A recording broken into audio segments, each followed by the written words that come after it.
as we think say the matter don't finish, 9 Igboho Sunday Igboho enter. He don dey Osogbo now for Freedom Park. He come here, come join him voice with the people where they fight for Yoruba nation. He say the time don't reach. Where Yoruba supposed go separate way. Say they don't want to be part of Nigeria again.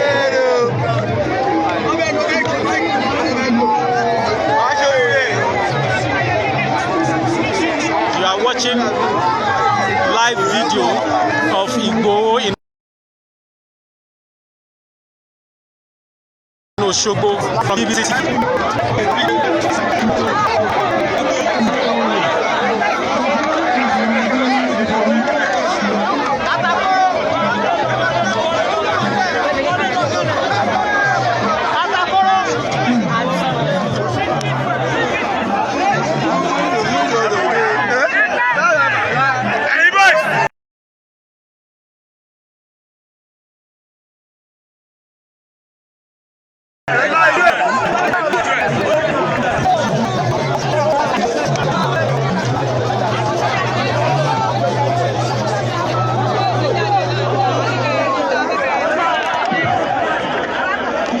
Sunday Adeyemo, popularly known as Igboho, don't arrive Osogbo Gidigba.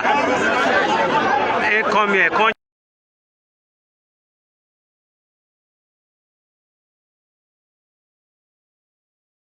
Join voice with Yoruba.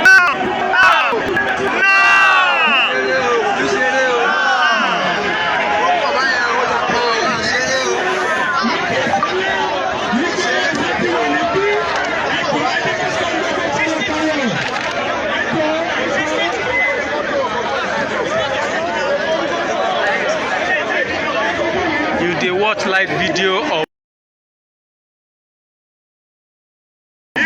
from Osogbo on BBC.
watch BBC live from Osogbo.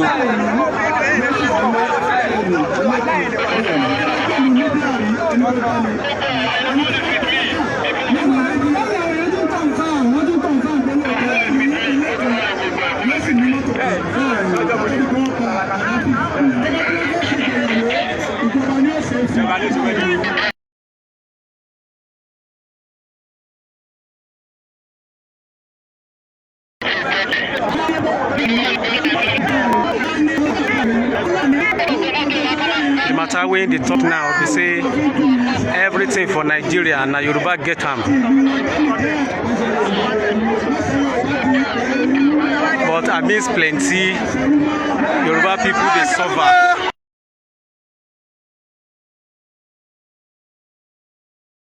Anyone is self-damnation.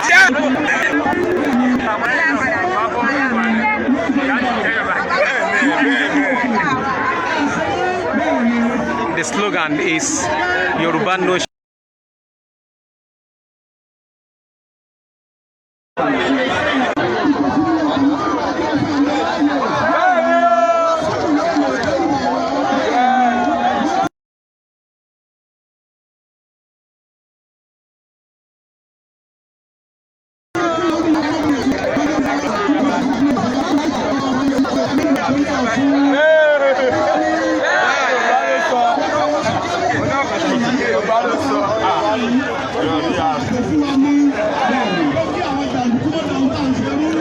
Wetin dey talk now be say some people don talk before say the governor of Osun state don talk say make Igboho no come Osun. He say na lie, say the governor no fit talk am and the governor na good person. He talk say all the security people wey dey ground na for the security of the people. Na him make them come here, no be say they come here come fight them.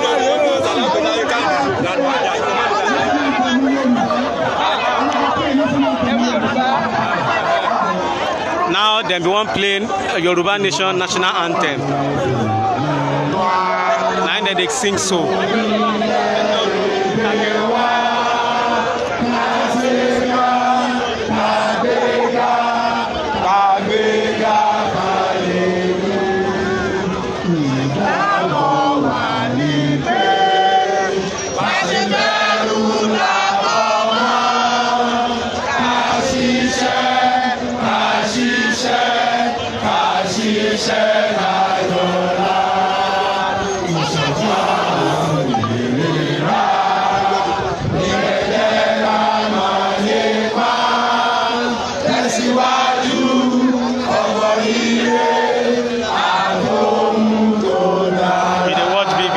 Live from Osogbo.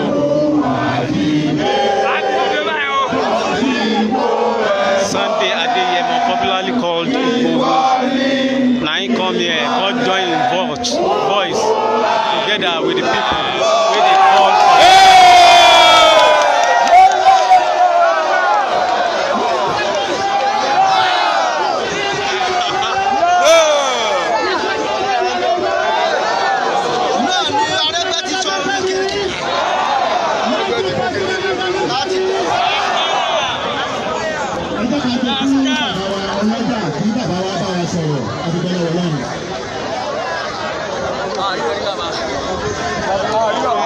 BBC Live, BBC TV live from Osogbo.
Live from Osun, Sunday Adeyemo, popularly known as Igboho, Sunday Igboho, addressing people on Yoruba agitation for self-determination.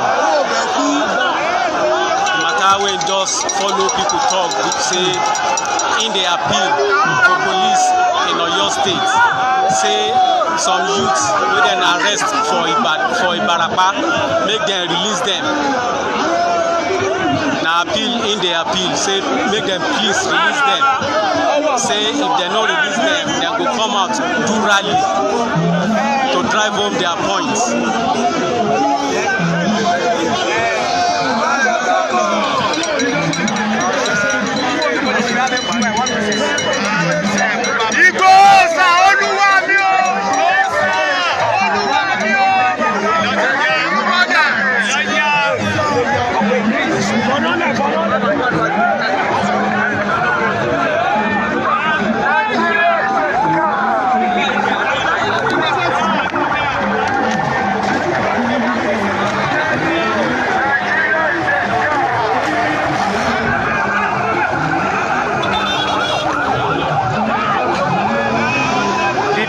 TV live from Osogbo. That was Sunday Adeyemo, popularly called Igboho. He's just addressed people on the need for self-determination for the Yoruba nation.